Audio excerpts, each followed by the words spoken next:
Welcome to SK హంగామా. ప్రస్తుతం దేశవ్యాప్తంగా రైతుల ఆందోళన అయితే మనం చూస్తా ఉన్నాం, నిరసనలను మనం చూస్తా ఉన్నాం. చాలా మంది కూడా రైతులకు మద్దతుగా నిలుస్తా ఉన్నారు. ఇన్ని రోజుల వరకు మీరు ఏం చేసినా మేమైతే చూస్తూ ఊరుకున్నాము. ఏ కేంద్ర ప్రభుత్వం అంటే అది ఏ పార్టీ వారైనా సరే అధికారంలోకి వచ్చిన తర్వాత నష్టపోతా ఉన్నది రైతులు మాత్రమే అని చెప్పేసి చాలా మంది అంటా ఉన్నారు. ఏమైనా మీరు చేసుకోండి, రైతుల జోలికి రావద్దు అంటున్నారు. అంటే అసలు కేంద్ర ప్రభుత్వం ప్రవేశపెట్టిన ఈ 3 వ్యవసాయ బిల్లులకు సంబంధించి నిజంగా రైతులకు లాభమా నష్టమా? అసలు ఎందుకంటే రైతులు కూడా కోరుకునేది ఏంటంటే మా పంటలకు మేము పండించిన పంటకు గిట్టుబాటు ధర అయితే రావాలి, నష్టపోతా ఉన్నామన్నారు. ఇప్పుడు కేంద్ర ప్రభుత్వం చెప్పేది కూడా అందులో ఒకటే, మేమైతే ఖచ్చితంగా గిట్టుబాటు ధర కల్పిస్తాము, పెట్టుబడులు కూడా ముందుగానే వచ్చేటట్టుగా మేము చూస్తామని చెప్పేసి ఆ చట్టాల ప్రకారం అయితే ఉంది.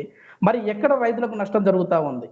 ఈ అంశాల గురించి మనతో మాట్లాడేందుకు అనగానే రాంప్రసాద్ గారు ఉన్నారు. రైతు నేస్తం అనగానే రాంప్రసాద్ గారు, ఆయన అడిగి మరింత సమాచారం తెలుసుకుందాం. అన్న నమస్తే అన్న.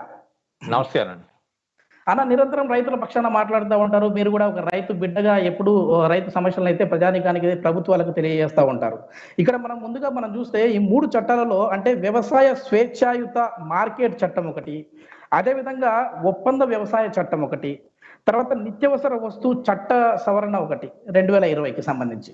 సో అసలు దీనికి సంబంధించి కేంద్ర ప్రభుత్వం అన్నది రైతులకు ఎక్స్ప్లెయిన్ చేయడంలో అంటే తప్పిదం ఏమైనా లోపం ఉందా? అంటే ఇది దీనివల్ల మీకు లాభం వచ్చేది ఇది అని చెప్పడంలో తప్పిదం ఉందా? లేకపోతే ఇప్పుడు దీన్ని కూడా చాలా వరకు రాజకీయాలు చేస్తా ఉన్నారు. కాబట్టి అంటే గతంలో మనం చూసాం, కాంగ్రెస్ పార్టీ అధికారంలో ఉన్నప్పుడు కూడా వాళ్ళు ఎన్నికలకు వెళ్ళేటప్పుడు కూడా చెప్పారు, అంటే దీన్ని రైతులకు మేమైతే ఈ కార్పొరేట్ విధానాన్ని తీసుకొని వస్తాము అని చెప్పేసి వాళ్ళు చెప్పారు. అంటే దీనివల్ల మంచే ఉంది అని చెప్పి వాళ్ళే ఒప్పుకున్నారు. అట్లాంటి వారు దీన్ని ఎందుకు ఇప్పుడు అపోజ్ చేస్తా ఉన్నారు? ఇప్పుడు బీజేపీ వారేమో ఇప్పుడు దీన్ని ఈ విధానాన్ని తీసుకొని వచ్చారు. దీన్ని రైతులు ఎందుకు వ్యతిరేకిస్తా ఉన్నారు? దీనివల్ల ఎలాంటి నష్టం ఉందంటారు?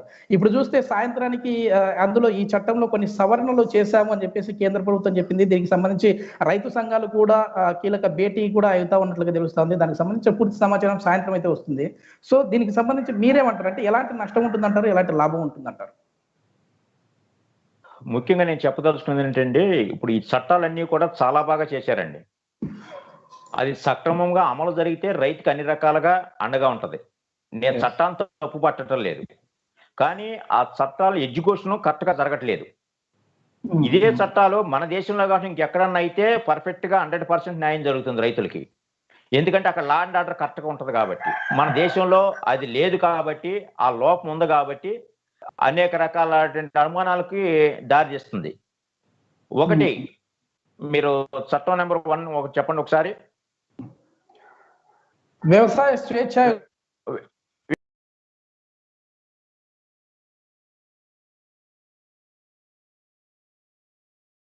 అమ్ముకోవచ్చు అనేది ఒక చట్టం తీసుకొచ్చారు. One nation one market. Yes, దాన్ని నేను తప్పట్టట్లేదు, మంచి ఆలోచన అది. సపోజ్ ఒక ఎకరం చిన్నకారు రైతు, ఒక ఎకరం 2 ఎకరాలు పండించిన రైతు ఇక్కడ మన గిట్టుబాటు ధర లేనప్పుడు, సపోజ్ మహారాష్ట్రలో మంచి రేటు ఉందనుకోండి, అక్కడికే ఆ రైతు తీసుకెళ్లి ఎట్లా అమ్ముకోగలుగుతాడు? దానికి ఏ రకమైనటువంటి కార్యాచరణ చేపడుతుంది ప్రభుత్వం అనేది క్లారిటీ లేదు ఎక్కడా కూడా.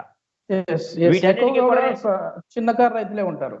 ఎక్కువగా 86% చిన్నకారు రైతులే ఉన్నారు. 5 ఎకరాల లోపు ఉన్నటువంటి రైతులే 86% ఉన్నారు.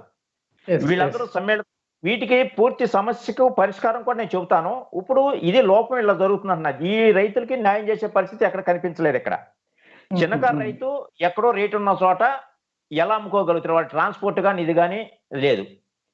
మరి వీటన్నిటిని ఎట్లా అమ్ముకోవాలనేది నేను చివరిలో చెబుతాను, పరిష్కార మార్గం కూడా చెబుతాను. రెండవది, ఒప్పందం ప్రకారం వ్యవసాయం చేయటం. అంటే కార్పొరేట్ సంస్థలు వచ్చి రైతుల్ని మీ ఈ సంవత్సరం ఇంత గిట్టుబాటు ధర ఇస్తామని చెప్పేసి రైతు గనక ఆమోదం పొందితే కాంట్రాక్ట్ బేసిస్ మీద వ్యవసాయం చేస్తారు. దీనికి పెట్టుబడి కార్పొరేట్ సంస్థలు పెట్టుబడి పెడతాయి. అంటే అసలు నాకు తెలియగలుగుతాను, ఇప్పుడు మనం ఏదైనా ఒక బల్క్ ఏదైనా ఒక వస్తువులు కొనాలనుకోండి, కంపెనీకి ఆర్డర్ ఇచ్చుకుంటాం. మాకు సైజ్ ఎంత ఉండాలి, దీని డైమెన్షన్ ఎంత, పొడవు ఎంత, వెడల్పు ఎంత డైమెన్షన్ ఇస్తే వాళ్ళు ఒక డై తయారు చేసి మనకు అవుట్పుట్ ఇస్తారు.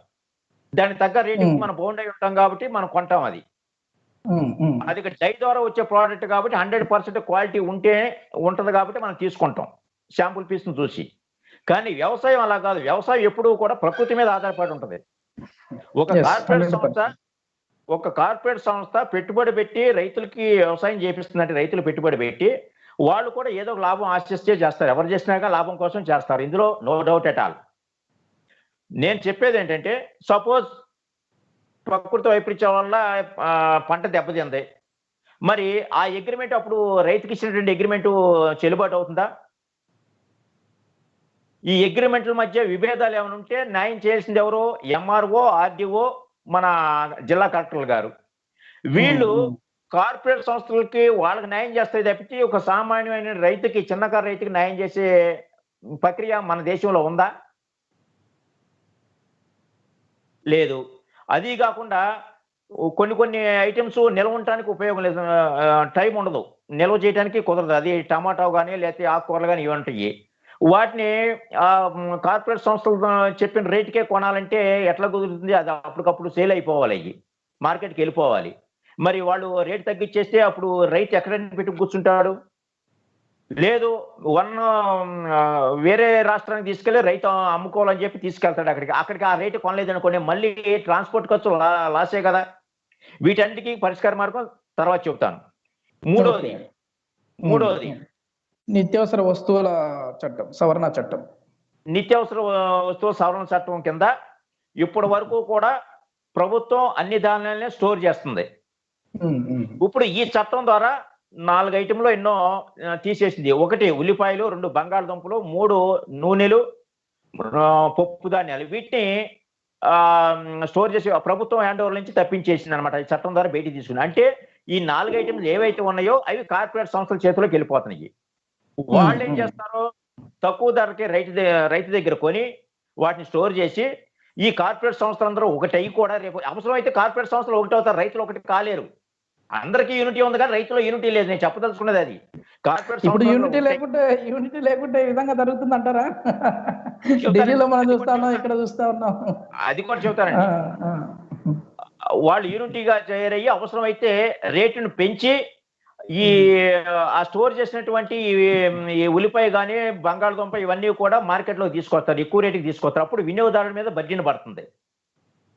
సో వీటన్నిటినీ ఇప్పుడు నేను చెప్పదలుచుకున్నది అంటే, ఏది చేసినా కానీ ప్రభుత్వ పర్యవేక్షణలో అందరికీ న్యాయం చేకూరితే సాగుంటుంది తప్పించి పూర్తిగా కార్పొరేట్ సంస్థలో కనుక వెళ్ళిపోతే మద్దతు ధర కానీ ఇవి కానీ అన్ని వాళ్ళ చేతిలోకి వెళ్ళిపోతే చిన్నకారు రైతు పూర్తిగా దెబ్బతింటాడు.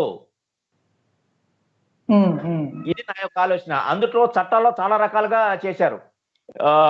ఇంకోటి ఏంటంటే, ఈ రైతుకిను కార్పొరేట్ సంస్థకు ఉన్నటువంటి అగ్రిమెంట్ లో విభేదాలు వస్తే జిల్లా కలెక్టర్ పై స్థాయిలో 30 రోజులు పరిష్కరించాలని చెప్పేసి ఉంది. అది ఒక రైతు బిడ్డగా నేను ప్రైవేట్ కంపెనీ మీద జరుగుతున్నటువంటి మా మోసం మీద జిల్లా కలెక్టర్ గారు ఆదేశాలు ఇస్తే దాన్ని ఇంతవరకు ఎగ్జిక్యూట్ చేసిన వాళ్ళు ఎవరూ లేరు. న్యాయస్థానం కూడా పరిగణలో తీసుకోలేదు.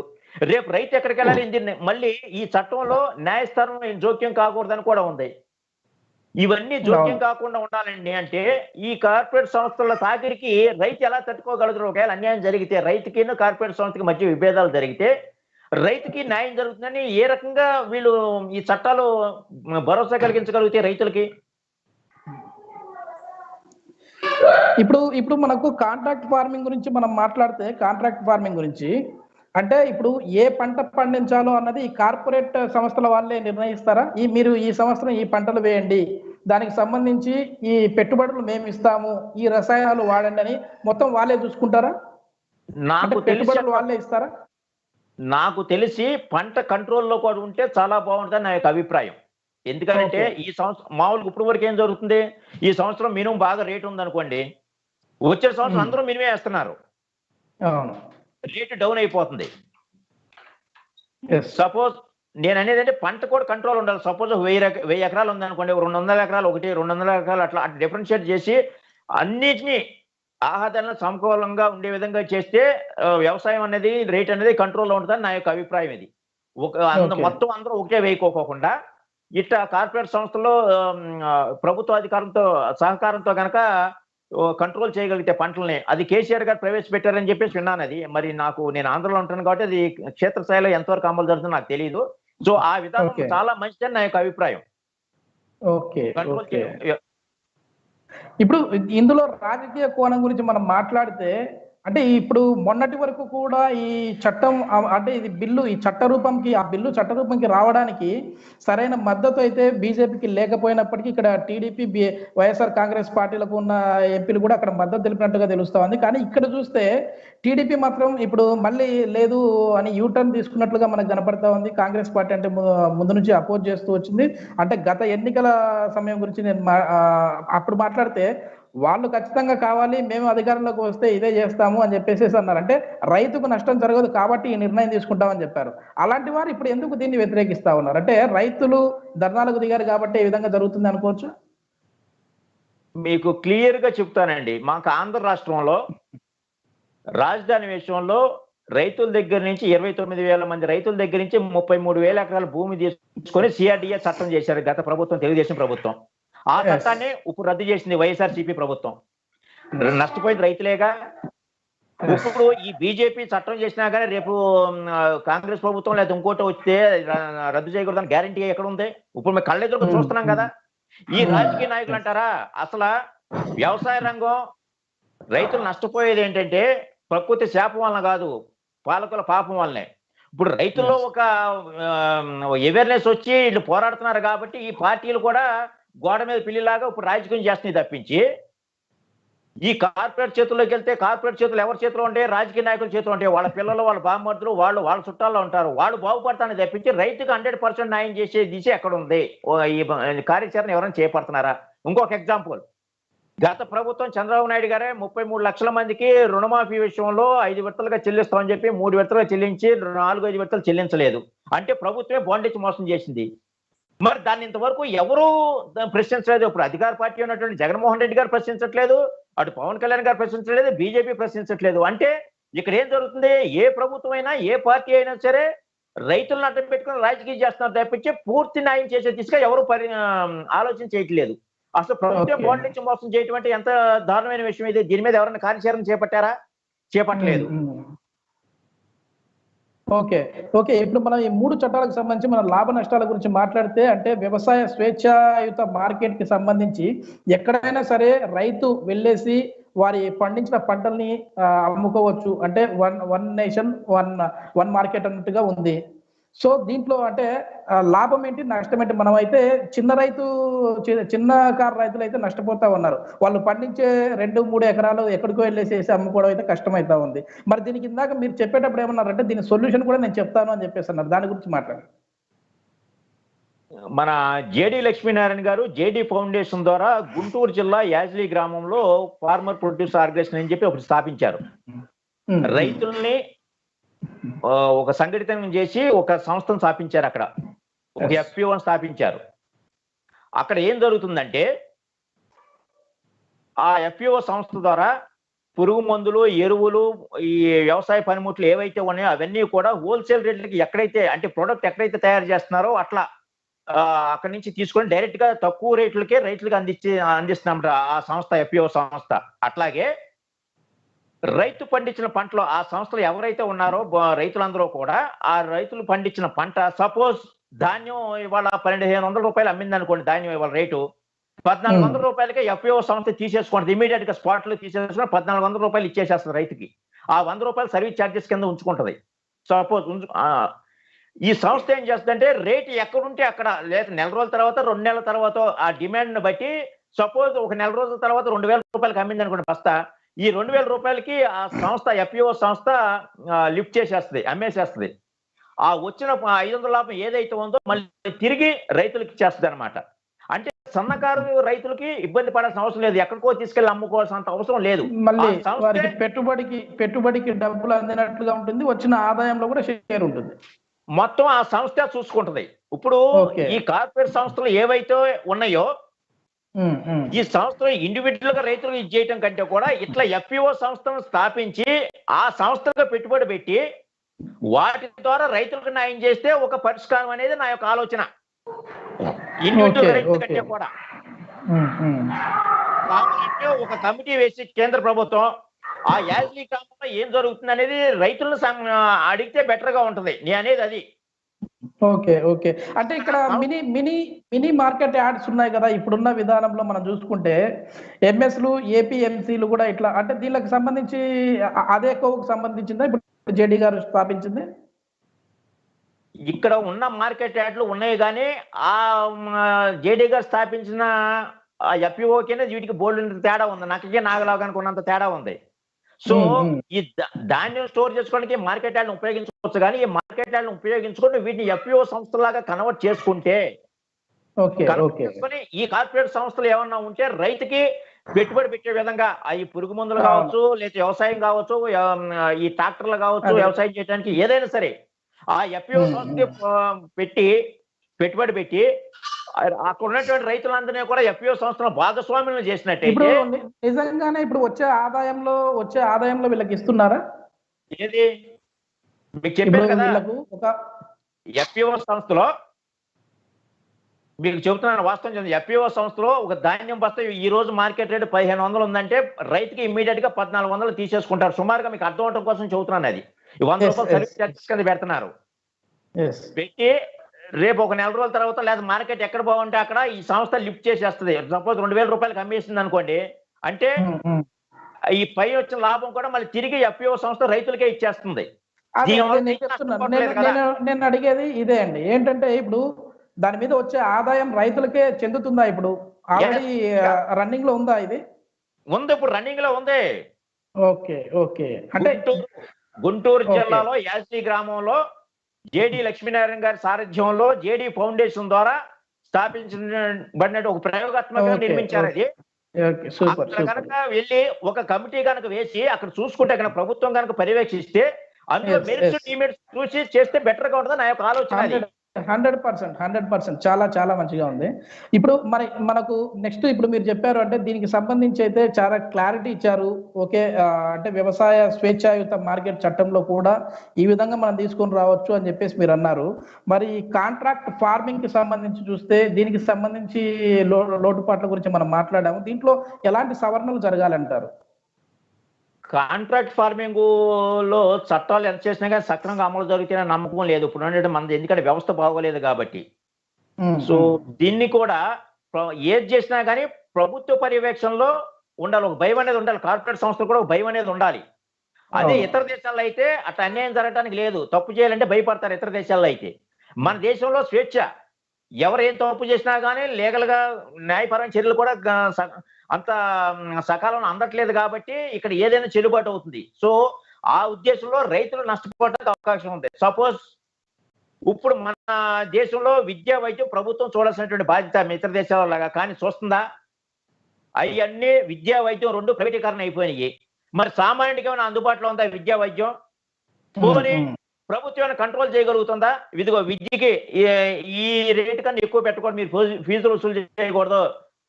ఆరోగ్యం కూడా ఈ ఆపరేషన్‌కి ఇంతకన్నా ఎక్కువ మీరు వసూలు చేయకూడదని ఏమైనా కంట్రోల్ చేయగలుగుతుందా?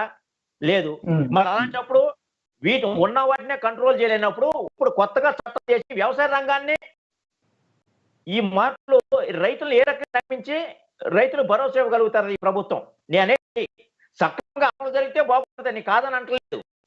అటు ఈ యెస్. సమాజంలో అటు ఈ కార్పొరేట్ వ్యవస్థలు ఉండాలి, ఎంప్లాయీస్ ఉండాలి, అందరూ ఉండాలి. నేను కాదంటే ఏ ఒక్కదాన్ని తప్పు పట్టట్లేదు. చట్టాన్ని కూడా నేను తప్పు పట్టట్లేదు. కానీ అవును. ఇది సక్రమంగా అమలు జరగకపోతే ఏంటి పరిస్థితి? హ్మ్. హ్మ్. ఇంకోటి బీజేపీ చట్టం చేయాల్సింది ఏంటంటే ముందలగా 21/7/2017న కాగు నివేదికే ఇచ్చింది. క్రాప్ ఇన్సూరెన్స్‌లో రైతులకు మోసం జరుగుతుందని చెప్పేసి. మరి ఆ క్రాప్ ఇన్సూరెన్స్ సంబంధించినటువంటి ఇంతవరకు దాని మీద ఎటువంటి పరిష్కారం కేంద్ర ప్రభుత్వం చూపించలేదు.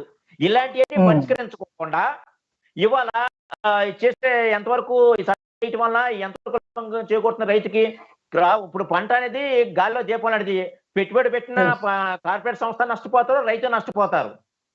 అందరూ బాగుండాలి. మరి ఇది ప్రకృతి వైపరీత్యం వలన పంట నష్టం జరిగితే కాపాడాల్సింది ఇన్సూరెన్స్ కంపెనీలు. యెస్. ఇన్సూరెన్స్ కంపెనీలు ఈ రకంగా చేయడం వల్ల ఉపయోగం ఏముంది? దీనికి అందుకనే నేను చెప్పదలిసింది ఏంటంటే స్వామినాథన్ కమిషన్ ఒకటి ఏర్పాటు చేశారు. దాంట్లో ఇది లాభం ఉంది, ఇది నష్టం ఉందని ఇంతవరకు ఏ ప్రభుత్వం, ఏ పార్టీ దాని గురించి మాట్లాడతలేదు. హ్మ్. అది హ్మ్. కరెక్ట్‌గా క్లియర్‌గా చెప్పింది స్వామినాథన్ కమిషను. హ్మ్. రైతు పండించే పంటకి చెప్పండి రై- చెప్పండి వినపడుతుంది. రైతు పండించే పంట ఖర్చు కనుక 1000 రూపాయలు అయింది అనుకోండి, సపోజ్ 1500 ఇచ్చి గిట్టుబాటు ధర ఇవ్వమని చెప్పి స్వామినాథన్ కమిషన్ చెప్పింది. మరి అందులో ఉన్న లోటుపాటు, ఇది తప్పు ఉంది, ఇది ఒప్పు ఉంది అని చెప్పి కేంద్ర ప్రభుత్వం సవరణ చేయలేదు, దాని గురించి అసలు మాట్లాడలేదు. ఆ రకంగా స్వామినాథన్ కమిషన్ కనుక లాభం చేకూరినట్టయితే రైతుకి గిట్టుబాటు ధర పెరుగుతుంది. ఒక్కొక్క బస్తాకి కనుక 100 రూపాయలు కనుక క్రాప్ ఇన్సూరెన్స్ కింద డిఫాల్ట్ గా ప్రభుత్వం కట్ చేసింది అనుకోండి, ఈ క్రాప్ ఇన్సూరెన్స్ అనేది కార్పొరేట్ సంస్థలకు వెళ్ళకుండా ప్రభుత్వ పర్యవేక్షణలో ఏ నష్టం జరిగినా కానీ రైతుకి ఫ్యూచర్ లో కానీ ఏ రాష్ట్రంలో అయినా కానీ ఈ క్రాప్ ఇన్సూరెన్స్ కాపాడుతుందని ఒక భరోసా ఉంది. ఇప్పుడు వరకు క్రాప్ ఇన్సూరెన్స్ మీద ఒక అవగాహన ఎవరికీ లేదు. నేను అనేది ఏంటంటే ఈ స్వామినాథన్ కమిషన్ ద్వారా రైతుకు లాభం చేకూరుతుంది కాబట్టి ఒక్కొక్క బస్తాకి సుమారుగా 100 రూపాయలు ఎంతో కొంత, నేను అంచనా ప్రకారం చెబుతున్నా, ఇది ఒక 100 రూపాయలు క్రాప్ ఇన్సూరెన్స్ కింద కట్ చేశారనుకోండి, ఈ సంవత్సరం వచ్చే పంటకి ఒకవేళ ప్రకృతి వైపరీత్యం వచ్చినట్టయితే ఈ నష్టాన్ని ఆ రకంగా కవర్ చేసుకోవడానికి ప్రభుత్వానికి ఒక ధైర్యం అనేది ఉంటది. ఇవన్నీ ఏమి చేపట్టుకోకుండా ఈ చట్టాలు చేసి అమలు చేస్తారని గ్యారంటీ ఏంటి? ఇప్పటి వరకు నేను పోరాడుతున్న ఆ విషయం మీకు కూడా తెలుసు, చాలాసార్లు మీతో నేను సంభాషించాను. బ్యాంకు లింక్ చెప్పిన ప్రభుత్వ పథకాలు అన్ని రైతులు మోసం చేస్తున్నారు, రైతులకు అండగా ఉంటామని చెప్పేసి ప్రభుత్వం ద్వారా బ్యాంకుల ద్వారా ప్రభుత్వ పథకాలు పెడుతున్నారు, పావల వడ్డీ రుణాలు ఇవన్నీ చెప్పేసి క్రాప్ ఇన్సూరెన్స్ రుణమాఫీ ఇవన్నీ కూడా. ఈ పథకాల తాలూకా ప్రభుత్వం చెల్లించాల్సిన వాటా సకాలంలో బ్యాంకుకు చెల్లించకపోతే ఆ నష్టం రైతుల మీద పడుతుంది. ప్రభుత్వం చెల్లించాల్సిన అమౌంట్ రైతు ఎందుకు కట్టాలి? దీని మీద చట్టం తీసుకొచ్చారు ఇంతవరకు? ఇవేమి సవరించుకోకుండా ఇప్పుడు కొత్తగా చట్టాలు తీసుకొచ్చి రైతు ఏ రకంగా మీరు మెప్పించగలుగుతారు? వీటన్నిటిని నేను ఛాలెంజ్ చేసి నేను ఆధారాలతో మాట్లాడుతున్నాను. క్రాప్ ఇన్సూరెన్స్ కూడా నా దగ్గర ఆధారం ఉంది. 531 మంది రైతులు రుణాలు తీసుకుంటే 531 మందికి ఇన్సూరెన్స్ కట్టయింది, ప్రీమియం కట్టయింది, కానీ క్లెయిమ్ అయింది 78 మంది రైతులే. మీరు చెప్పేది 100% కరెక్టేనా? అదేవిధంగా ఇప్పుడు నిత్యావసర వస్తువులకు సంబంధించి చట్ట సవరణ అయితే చేశారో, దీనికి సంబంధించి నిజంగా అయితే చాలా దీన్ని ఆచితూచి అడుగు ముందుకు వేయాలి ఈ విషయంలో అని చెప్పేసి అంటా ఉన్నారు. ఎందుకంటే గతంలో 1943లో బెంగాల్లో ఇదే, అంటే కరువు రావడానికి ప్రధాన కారణం ఇదే అని చెప్పేసి కూడా తెలుస్తా ఉంది.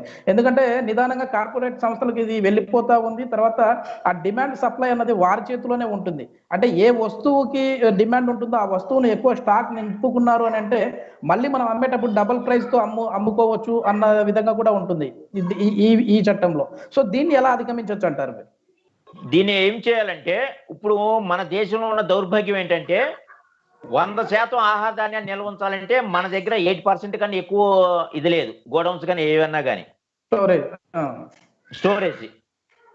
వీటిని ముందర బేసిక్స్ ఇవన్నీ నిర్మించితే దాని గురించి ఆలోచించవచ్చు. ఒకటి ఇక్కడ ఏం జరగాలంటే ప్రభుత్వమే ఈ విషయంలో కార్పొరేట్ చేతుల్లోకి వెళ్ళకూడదు. ఈ విషయంలో మాత్రం ఆహార ధాన్యాల విషయంలో మాత్రం కార్పొరేట్ చేతుల్లోకి వెళ్ళకూడదు. ఎందుకంటే ప్రభుత్వం తక్కువ రేటు ఉన్నప్పుడు ప్రభుత్వం రైతుల దగ్గర నుంచి భూములు ఇవి మన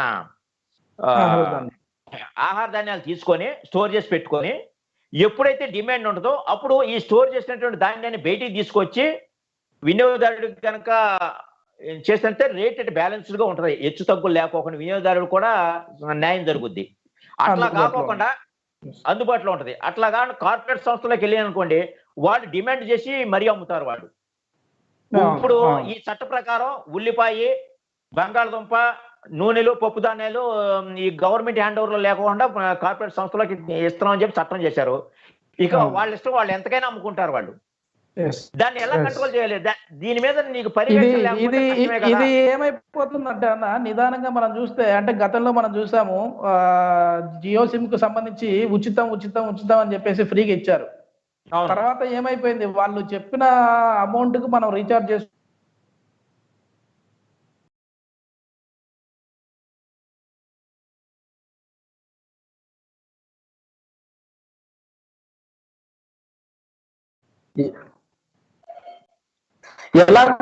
ఎలాగూ వినియోగదారుడు కూడా అలవాటు పడిపోతాడు కాబట్టి, సో మళ్ళీ వేరే దానికి వెళ్ళడానికి కూడా అంత ఇష్టపడాడు. అంటే ముందుగా మనల్ని అలవాటు చేసి ఆ తర్వాత దానిపైన లాభాన్ని పొందే విధంగా కూడా మలుచుకునే విధంగా ఉంటుంది.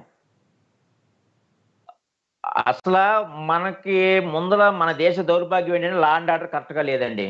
ఒక రైతుకి అన్యాయం జరిగినప్పుడు పాలనా వ్యవస్థలో జరుగుతున్న తప్పుల్ని సరిదిద్దాల్సిన బాధ్యత ఎవరిదే? న్యాయ వ్యవస్థది. న్యాయ వ్యవస్థలో న్యాయమూర్తులు ఎవరున్నారు? పార్టీల చేత ఎంపిక చేయబడినటువంటి వ్యక్తులు ఉన్నారు. వాళ్ళు హైకోర్టు న్యాయమూర్తులు కానీ, సుప్రీంకోర్టు న్యాయమూర్తులు కానీ. నేను చేసేది అసలు చట్టం ఇక్కడ చేయాలి. ముందర న్యాయ వ్యవస్థను సరిదిద్దితే సామాన్యుడికి న్యాయం జరుగుతుందని భరోసా ఉంటుంది. అప్పుడు ప్రభుత్వాలు ఏ పథకాలు ప్రవేశపెట్టినా అప్పుడు సామాన్యుడికి భరోసా కలుగుతుంది.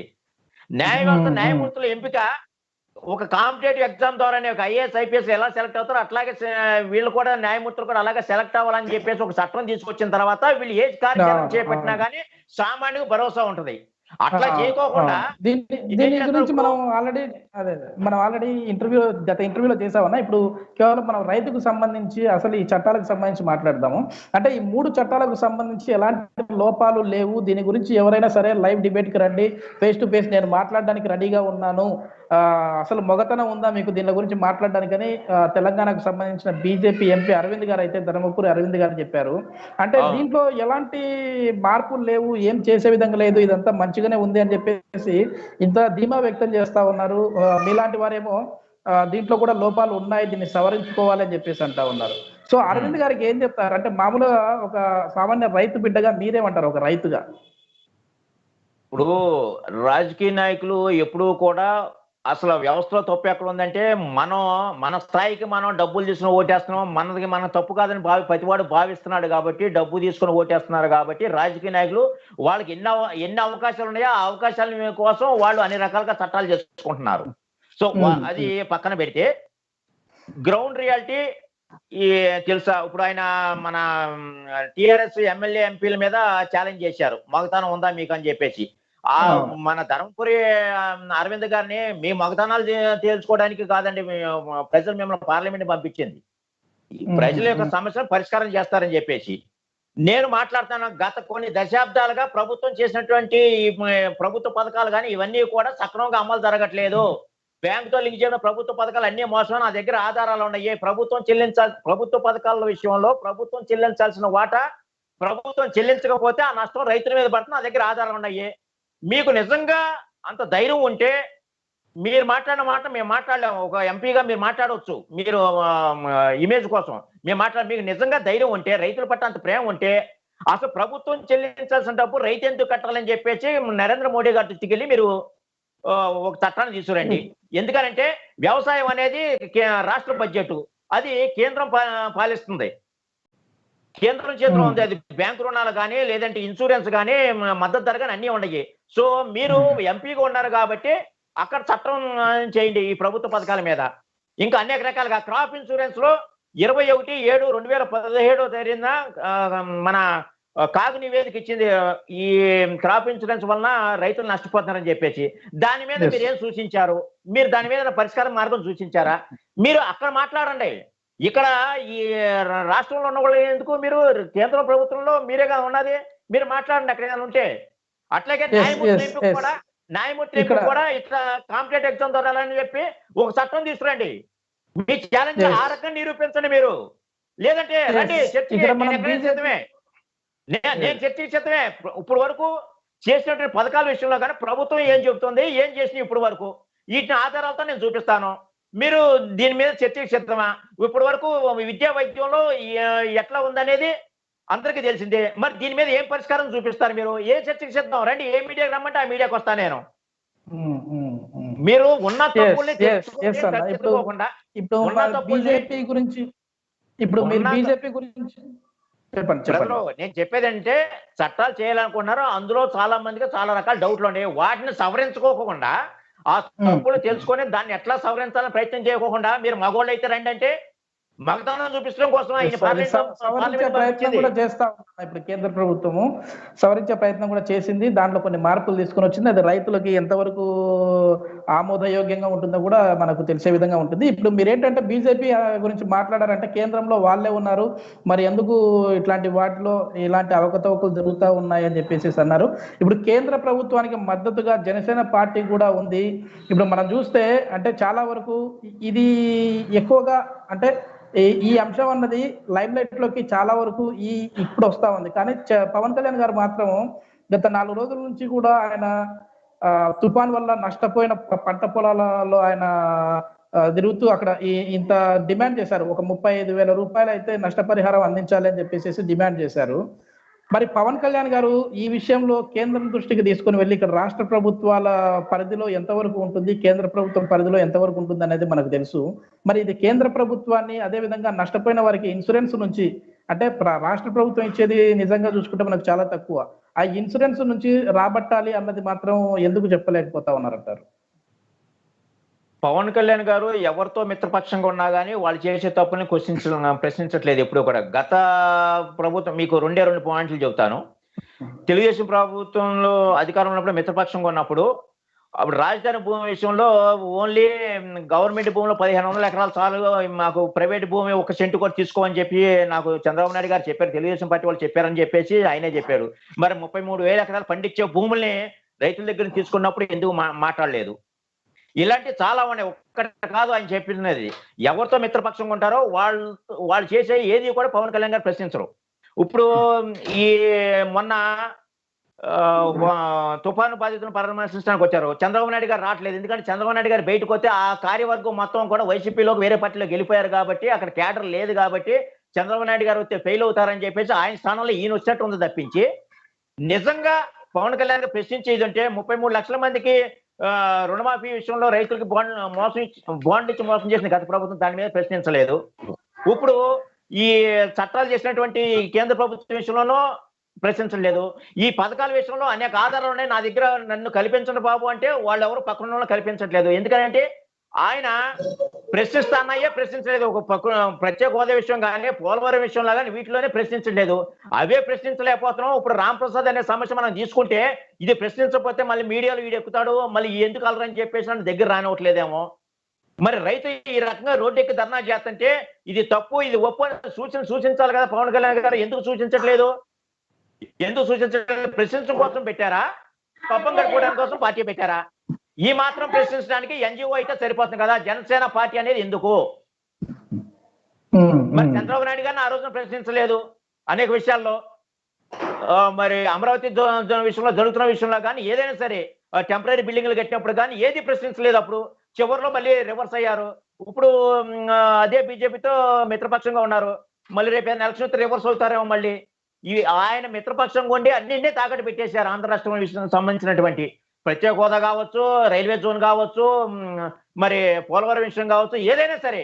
ఇప్పుడు రైతుల విషయం కూడా, రైతులు నేను అండగా ఉంటా అంటున్నారు. ఈ చట్టాలు ఇతరులు రుచులు ఉన్నాయి. నా వీడియో చూడండి, చెప్పమనండి. నేను వేసిన ప్రశ్నలకి ఏమన్నా సమాధానం చెప్పగలుగుతారా వాటికి అని ఇంకా అనేక రకాల డౌట్లు ఉన్నాయి. ఒకటే కాదు, కార్పొరేట్ చేతుల్లోకి వ్యవసాయం పెట్టుబడి పెడుతున్నారంటే వ్యవసాయదారులకి ఆ ఉన్న చట్టం ఏంటంటే ఆ భూమిని కార్పొరేట్ వాళ్ళు కొనుక్కోకూడదని ఒకటి ఉంది. మన పొలంలో మనమే కూలీలుగా పని చేసుకునే పరిస్థితి వస్తుంది అని చెప్పేసి బాధపడతా ఉన్నారు రైతులు. వస్తుంతో పాటు వీళ్ళు వ్యవసాయానికి పెట్టుబడి పెడతాం కంటే కూడా రైతుకి ఏదైనా ఇబ్బంది వస్తుంది, ఆరోగ్యరీత్యా, లేకపోతే పిల్లల విద్య, వైద్యం, లేకపోతే ఇంకో రకంగా, అప్పుడు ఆ కార్పొరేట్ సంస్థలే పర్సనల్ గా వీళ్ళకి రైతులకు రుణాలు ఇస్తారు. సపోజ్ ఆ రుణం ద్వారా ఆ యొక్క భూముల్ని తక్కువ రేటుకి వెనక్కి తీసుకోకూడదని గ్యారంటీ ఏముంది ఒత్తిడి చేసి రైతుల దగ్గర నుంచి? దాన్ని ఏ రకంగా కంట్రోల్ చేస్తారు? అది చట్టంలో లేదుగా. రైతుకి అది చట్టంలో లేదు కదా. రైతుకి ఏదైనా ఇబ్బంది వచ్చింది, వాడు డబ్బులు కావాలి, సపోజ్ 2 లక్షలు కావాలి ఆరోగ్యరీత్యా, ఏదైనా చిన్న ఇష్యూ యాక్సిడెంట్ అయ్యో సంథింగ్ ఏదైనా అయ్యి ఆ 2 లక్షలు కార్పొరేట్ సంస్థలు పెట్టుబడి పెట్టారు. లోన్ ఫెసిలిటీ కూడా వాళ్ళే ఇచ్చేసేస్తారంటారు. ఇచ్చేసేసి నువ్వు ఇది స్థలం మీద లోన్ తీసుకోవచ్చు, రేపు పొద్దున ఈ స్థలం మాదే. మరి దీనికి ఇలాంటి విషయాల్లో న్యాయస్థానాన్ని కూడా పక్కకు పెట్టేశారు వీరు. అంటే నీకు మళ్ళీ రౌడీజం కూడా పెరిగే అవకాశం ఉంది కదా. మరి ఈ దిశగా ఎందుకు ఆలోచించట్లేదు ఎవరో కూడా?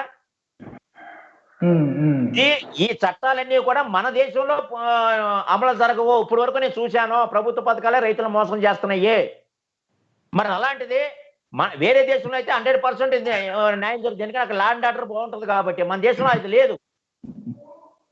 ఎవరికి బలం ఉందో, ఎవరికి డబ్బు ఉందో వాడిదే రాజ్యం, వాడిదే శాసనం. మరి అలాంటప్పుడు ఏం చేయగలుగుతాం? మరి ఇది పవన్ కళ్యాణ్ గారు మీరన్నా మీడియా ఛానల్ ద్వారా చూపించండి. అనగా రామప్రసాద్ ఇలా మాట్లాడుతున్నాడు, ప్రతి ప్రభుత్వ పథకం రైతులు ఇట్లా మోసం చేస్తున్నాయి, వీటి మీద ఈ రకంగా మాట్లాడుతున్నాడు, ఉయ్యూరు వచ్చినా కూడా నన్ను కలవద్దని చెప్పి ఇన్స్ట్రక్షన్స్. అది మరి ప్రశ్నించడం కోసం పార్టీ పెట్టారో ప్రజా సమస్యల దగ్గర రానివారు ఏం ప్రశ్నిస్తారు?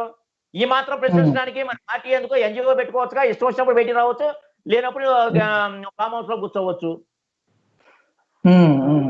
ఓకే ఓకే అండి. మొత్తం మీద నిజంగా రైతుల పక్షాన రైతులకు న్యాయం జరిగే విధంగానే ప్రభుత్వ నిర్ణయాలు ఉండాలి. ఎందుకంటే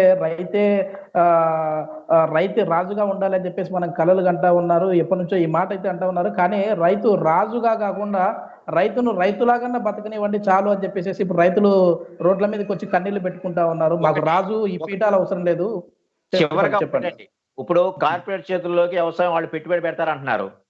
ఒకవేళ ఈ కార్పొరేట్ సంస్థకి పొరపాటున ప్రకృతి వైపరీత్యం వల్ల కానీ, లేకపోతే ఇంకో రకంగా కానీ, లేకపోతే వాళ్ళ స్వార్థం వలన కానీ, ఏ రకంగా కానీ రైతులను అన్యాయం చేశారనుకోండి, ఆ కార్పొరేట్ సంస్థ యొక్క గుర్తింపును కానీ వీటిని కానీ రద్దు చేస్తాం అనే విధంగా మళ్ళీ ఈ చట్టంలో అమెండ్మెంట్ చేస్తారా వీళ్ళు?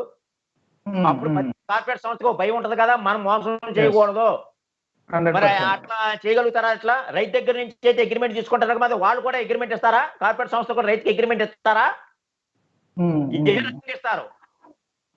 అదే ఇంకా దీనికి సంబంధించి చాలా వరకు తెలియాల్సిన అంశాలు అయితే చాలా వరకు ఉన్నాయన్న. అది ఇంకొక 2 రోజుల్లో పూర్తి విషయాలు కూడా అసలు ఎట్లాంటి అంటే సవరణలు ఎట్లాంటివి జరిగాయి, దానికి రైతు సంఘాలు ఆమోదయోగ్యంగా ఉన్నాయా లేదా అన్నది అయితే మనం అయితే వేచి చూద్దామన్నా. ఏది ఏమైనా ఏ పార్టీ అధికారంలోకి వచ్చి ప్రభుత్వాలు స్థాపించినప్పటికీ రైతుకు మాత్రం అన్యాయం చేయకుండా ఉండాలని చెప్పేసి మనస్ఫూర్తిగా కోరుకుంటుంది మా ఎస్పీ హంగామా. మళ్ళీ ఏదైనా కీలక అంశాలు ఉన్నప్పుడు మీతో కాంటాక్ట్ లోకి వస్తా ఉన్నా. థ్యాంక్ యూ అన్న. Thank you very much.